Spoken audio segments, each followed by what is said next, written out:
Hello and welcome to another episode of Invalid Entry. My name is James Taylor and it is Advent. It is day 6 of Advent, which means today we are looking at another Python library.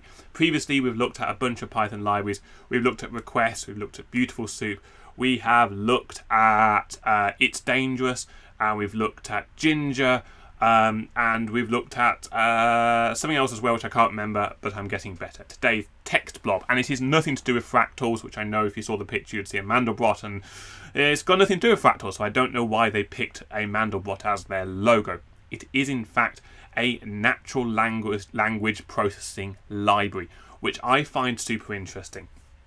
It's actually one of the nicer ones to use, even if you don't have full access to the things underneath. Or rather, you do, but if you're going to use the things underneath, you might as well use it. So in its text, it goes, it stands on the giant shoulders of NLTK and pattern and plays nicely with both. And I would say it does. I'm going to take you through very simply what it is. So in previous sessions, we have done things like import requests and import beautiful soup. So let's get those up and running first. Let's get some content. So this is one of my blog posts. I'm going to bring it in and I'm going to load the content of that into the soup. If this was a real application, and I realise I'm going to go over the side of my screen very shortly, so I'm just going to rearrange that. If this was a real application, I would actually check the response status code, but I'm pretty sure that's going to work. But let's just print it off, and then there you know, it's loaded all the content. So loads of text here, but I want to start analysing that text for what it's about. Okay, so what we can do is we can import Textblob. So from Textblob, import Textblob. You know, this is getting super technical, super fast. And then what we're going to do is we're actually going to load that text up. So the blob is equal to Textblob, new object, soup.get text. I could load it paragraph by paragraph or get just the body out of that. And what that does is basically it starts the analysis in behind the scenes. So what I can now do is I can now do blob.get sentiment. So sentiment analysis basically says what the polarity of it is and what the subjectivity is. In language processing, this is the overall polarity. A positive polarity means it's a positive statement. A negative one means it's negative. So it looks at words in here and looks for good words versus bad words. The good words are things like happy, up. The bad words are things which are like horrible and down. So anything that has a negative connotation is listed as a negative word. The bigger the text you analyse, the more neutral you'll find it to be, because you find any positive word, there will be a negative word that counteracts that. So analysing the overall tone of a document usually isn't very helpful. Similar for subjectivity, it's not necessarily overall helpful. So what we can now do though is that because it's understood the language, we can now do for sentence in blob.sentences. So it's actually broken down where the sentences start and finish. And what we can now do is we could just print those off. So we could say for print sentence and print sentence dot sentiment. Oh no, I spelled that wrong. So the problem is it doesn't necessarily know where the sentences start and finish, and that's a very long sentence, it thinks, because it's got loads of new lines in.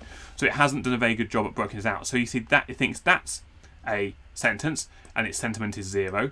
And here's sentiments, and it thinks its polarity is minus 0.4. Much higher or lower, much more exaggerated than the overall polarity. And if you look at this, we've got words like frustrated, it's a very negative word, and don't, it's a very negative word. We look at some other words here like I don't know why it's 0.5, but you can look through this and you sometimes see positive words appearing. So when you see positive words, you start seeing higher values. So we can go through here and identify individually whether there's more positive sentences than negative sentences, or what the standard deviation of those sentiments are. It's not perfect, you know. I can write, especially if you're British.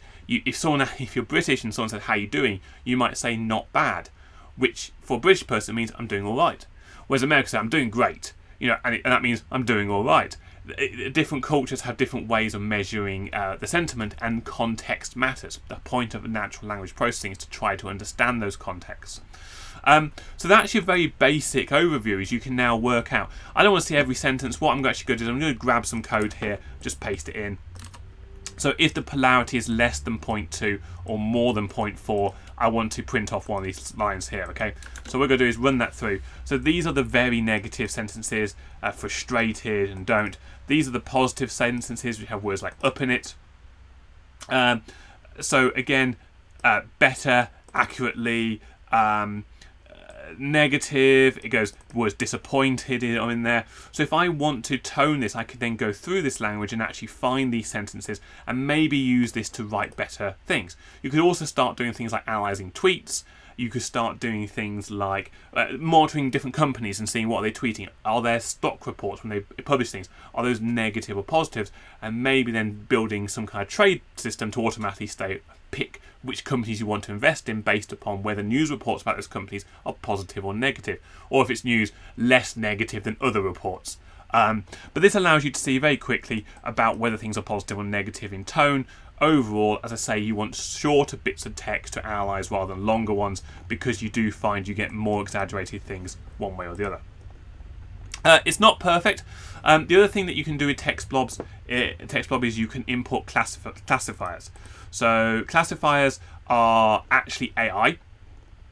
If I go down here to classifiers, when you do classifiers, and you should really do the tutorial here, is you actually have to train the system. So you do want to start building up a training database saying, are these positive, negative, and then the tests.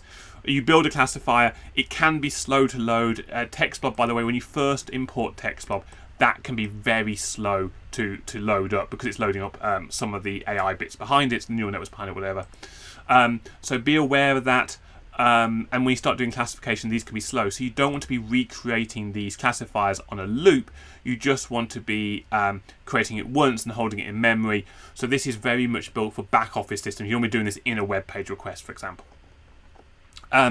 Once you classified it, once you built a classifier, you can then throw text at it and then say, is this a positive or a negative sentence or whatever.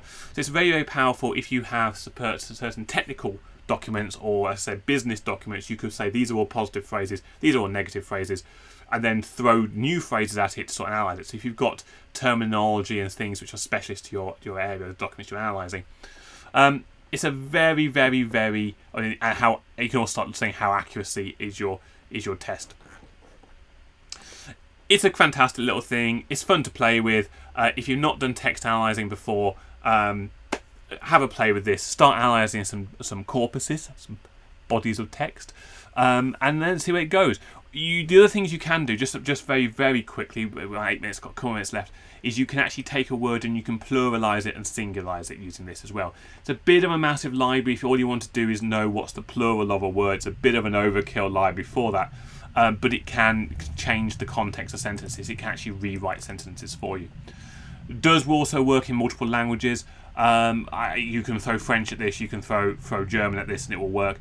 I don't know about some of the Asian languages like Chinese and Japanese.